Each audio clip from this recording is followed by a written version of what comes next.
যার পূর্বপুরুষ মায়ানমার থেকে বাংলাদেশে এসেছে সে আমার কাছে বলছে সে আদিবাসী।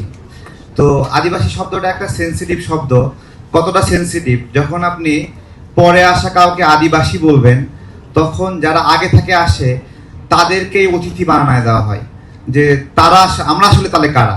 অর্থাৎ বাংলাদেশের মূল স্রোতের নাগরিকদেরকে রেখে যদি অন্য কাউকে আদিবাসী বলা হয়, এই শব্দটা এতটুকু স্পর্শকাতর যে আমরা যারা এখানে আগে থেকে এক্সিস্ট করতেছি তাদের অস্তিত্বকে বিলীন করে দিয়ে এরকম। তো এই ক্ষেত্রে পাহাড়ের মানুষগুলো আবার বলে না না, আমরা আদিবাসী বলতে আগে আসছে কারা ওইটা বুঝায় না। তারা এখন এই ব্যাখ্যাটা দেয় যে এটা জাতিসংঘ দিছে, এটা হলে আমাদের অধিকার রক্ষা হবে, বিভিন্ন বিষয়গুলো আছে। কিন্তু এই শব্দের সাথে সার্বভৌমত্বের বিষয়টা লুকে আছে। আমরা দেখছিলাম যে পাহাড়ের নাগরিকদের সেখানে যারা বসবাস করে তাদের জমির মালিক, হেডম্যান, রাজা একটা কাঠামো সেখানে আছে, যেখানে পাহাড়ের মূল নাগরিকরা জমির মালিক না। তো সেই জায়গাতে আমি বলবো যে এই যে পাহাড়ের নাগরিকরা যে অধিকার বঞ্চিত হচ্ছে, তারা জমির মালিক না, এইখানেই কিন্তু আমাদের সমস্যার সমাধান লুকায় রয়েছে।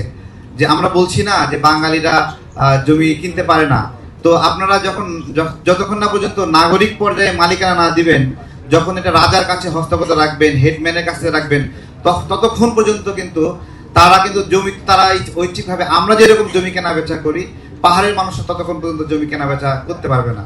সুতরাং এখানে রাষ্ট্রের গুরুত্বপূর্ণ দায়িত্বশীলরা আছে। আমি বলি পাহাড়ের নাগরিক পর্যায়ে জমির মালিকানা ফিরায় দেন।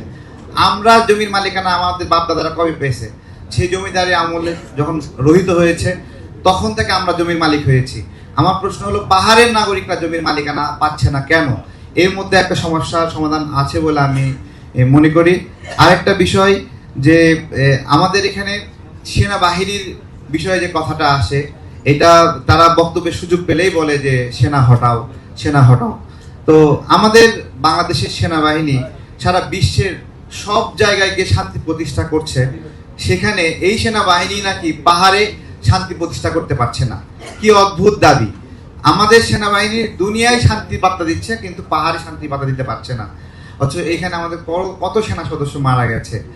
তো এইখানে আমাদের বক্তব্যগুলোতে একবারে মাঠ লেভেলে যেগুলো হয়, তারা বলে সেনা হটাও, তারা বলে তারা আদিবাসী, আবার আমরা বাংলাদেশের মানুষ, বাংলাদেশের সাধারণ নাগরিকরা বলি না তারা আদিবাসী না, সেনা থাকবে। এই সব কিছু মিলে একটা অসহনীয় একটা পর্যায়ে গেছে এবং এই জায়গাগুলো ডেভেলপ করে দিচ্ছে যে ইন্ডিজেনিয়াস শব্দটা, এটার প্রকৃত অর্থ মানে যেভাবে অনুবাদ করা হয়েছে যে এটার অর্থ আদিবাসী হবে। ইন্ডিজেনিয়াস মানে আমরা বাংলা শব্দ আদিবাসী প্রয়োগ করব, এটা কই থেকে আসলো? এই শব্দটাই তো আমাদের অস্তিত্বের জন্য একটা হুমকির কারণ। সুতরাং এই ইন্ডিজেনিয়াসের শব্দ আবার উপজাতি শব্দটা যদি বলা হয়, তাহলে উপজাতি শব্দটা এরকম একটা অর্থ আসে যে তারা মূল জাতির মনে হয় অনুগত কোনো জাতি, অথবা তাদের বাধ্য